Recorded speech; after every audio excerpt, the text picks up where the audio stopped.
In one of the most recent videos I did, we see that modern women today are adverse to being mothers, adverse to being housewives. Having a child is becoming an unpaid Uber driver for someone who doesn't want to go to karate and hates you anyway. And it's hard work. That is a narrative that I'm going to push back on, which is part of the problem, which is that it's the narrative of misery, which has been promoted.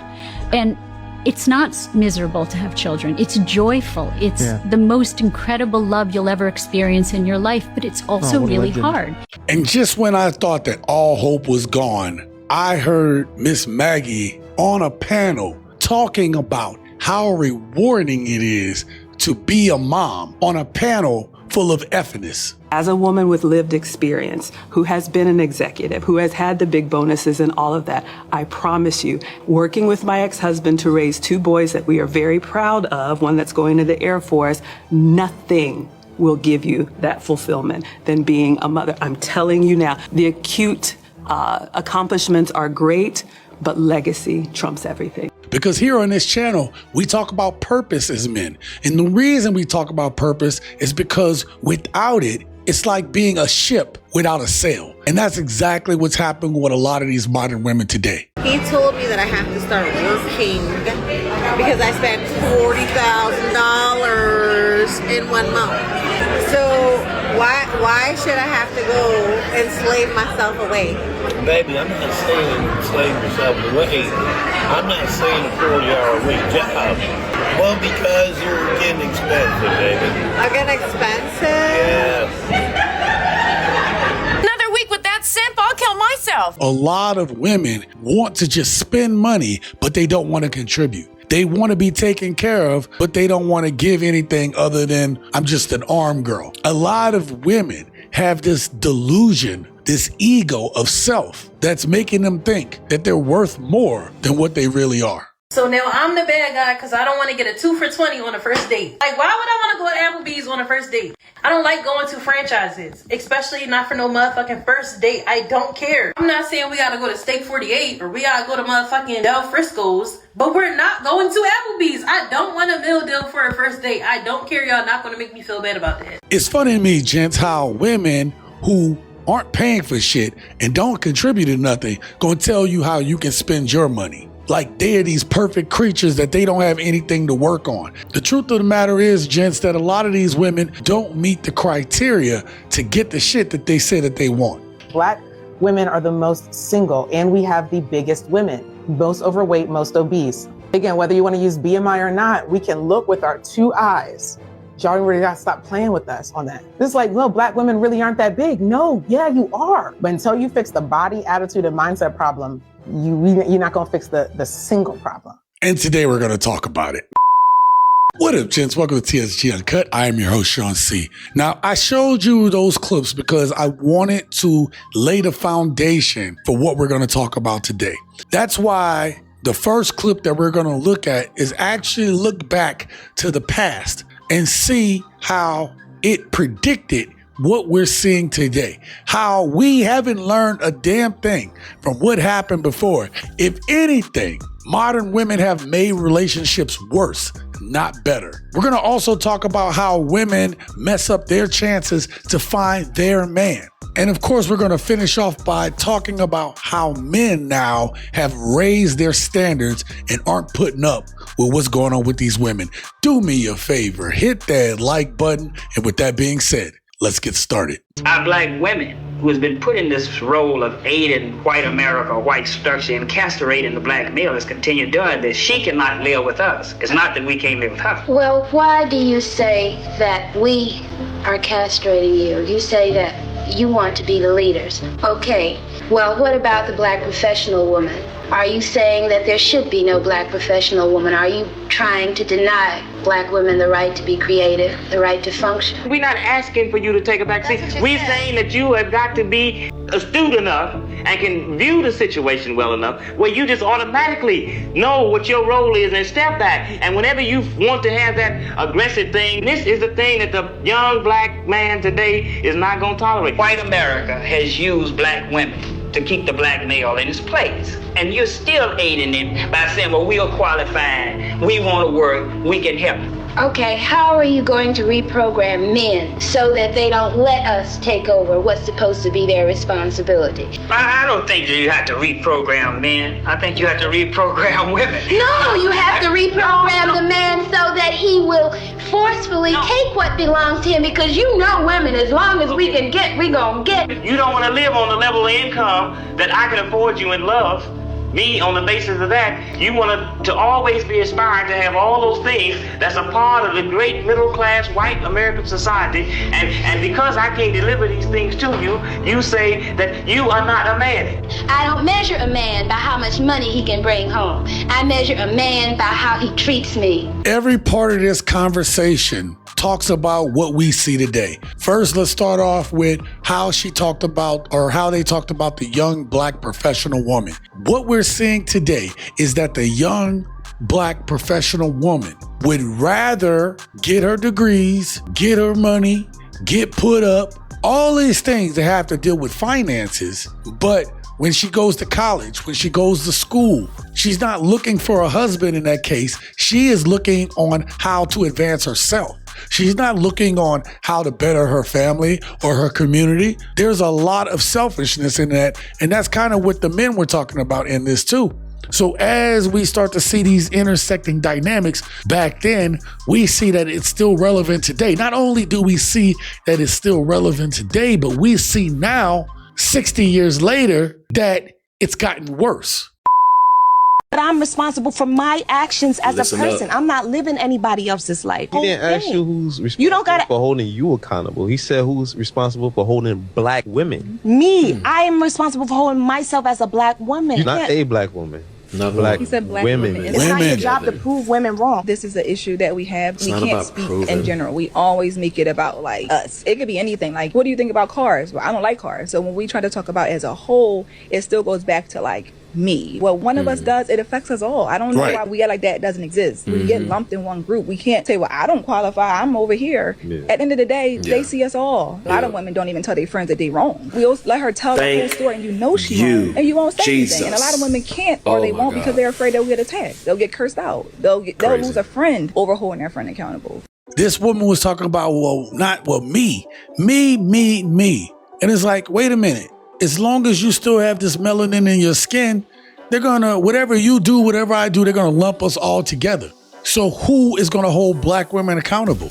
See, real men gonna hold other men accountable. Real men gonna say, man, that's cap, what you talking about. Women will not say that to other women because they'll get shunned and ostracized by the group. And when you particularly talk about our women, it's all about them. They're not looking at how their actions and what's happening to the community.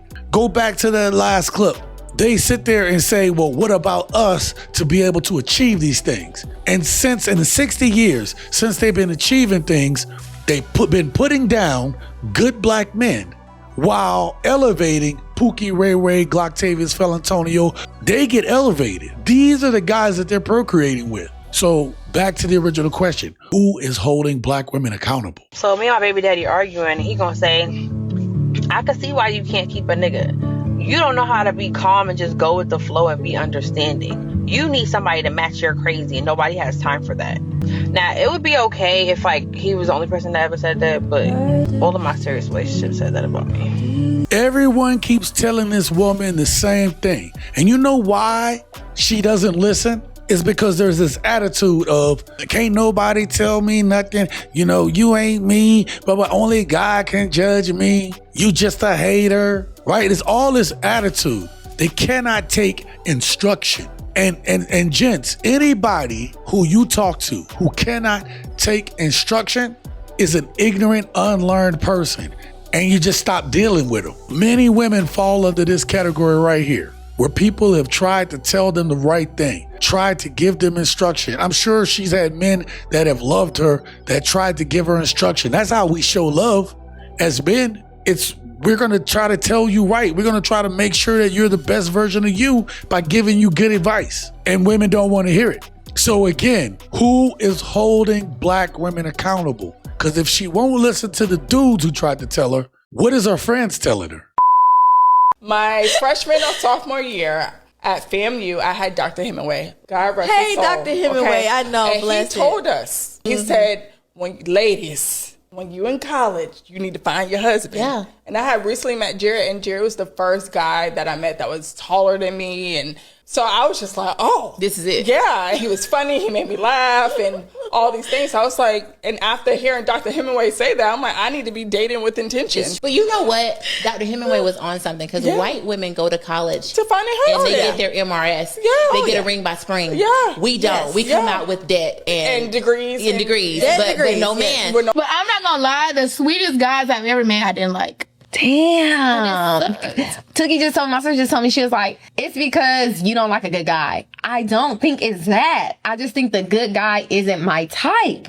What? I like a good guy though. I like a good guy. She said she thinks it's because we don't like a good guy. I do like a good guy. Yeah, I love a good But I feel like the good guys don't look and act the way I want them to. Like, they be kind of corny sometimes. Their look isn't the look I like. Yeah. It's just, that's what I'm saying. There's no in between with these guys nowadays. Yeah. See, the problem with being a bad bitch is that you think that you're going to keep a man and just by being a bad bitch. No, that's how you get a man. That's how you reel him in. But can you keep a man? It does not matter how pretty you are, how slim your waist is, or how fat your ass is. The ones that are going to stay on top every single time are the eaters. If you can him until his toes curl and his eyes roll to the back of his head, you're locked in, baby. Now look, hold on now. This young lady might be on to something, okay? this lady, let her come to the front and talk to everybody, all right? Now this first clip that we looked at where these women realized that they were told by their professor that they need to start looking for a husband. They need to look for their man. A lot of these women go to college because they think it's going to provide them money and a lifestyle. They're not looking at having a family or a husband the way these other women do. I mean, they sit up here and say that they like the good guy, but the good guy's not my type. And then list off that all the shit wrong with the good guy, that he's corny, he's this. Well, how do you like the good guy, but you sitting here bashing the good guy? Because you can't get out of your head of the type that you like. A lot of women are stuck on stupid on the wrong guys and they can't get themselves out of it. And a lot of that is because of the trauma that they haven't dealt with. Period. Bottom line. A lot of women are rolling with trauma and they're trauma bonding. They are chaos incarnate.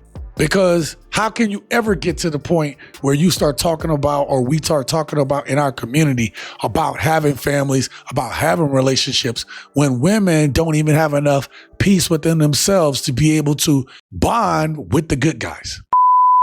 The benefit of being a provider means that I get the pick of whoever I want to choose to be with. If I'm that dude, I can choose to be with either a woman with no kids or a woman who does. Because remember, I'm a man, I love peace before I love a woman. I'll choose the woman who brings more peace.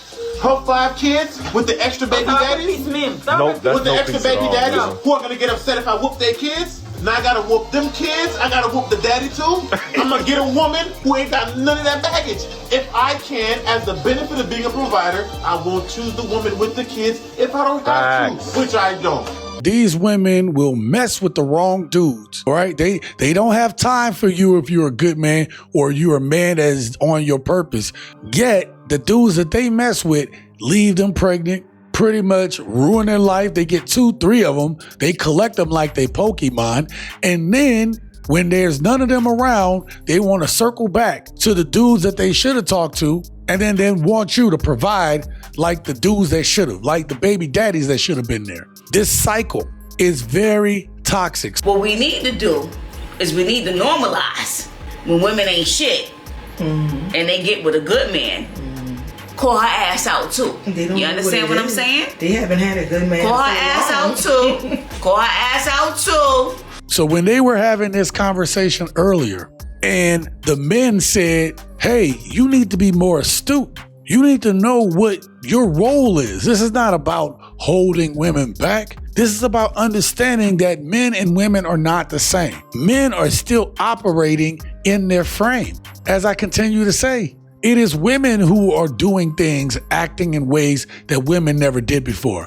And look at the results. Our kids are doing worse in school. Our kids are going to prison. Young men can't read. Women are having kids before they become teenagers.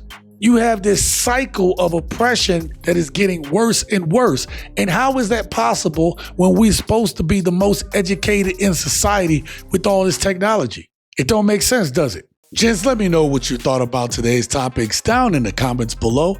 But you're going to want to check out this video right here because this was the last conversation that we had in relation to the one we just had. And you're going to love it, I promise.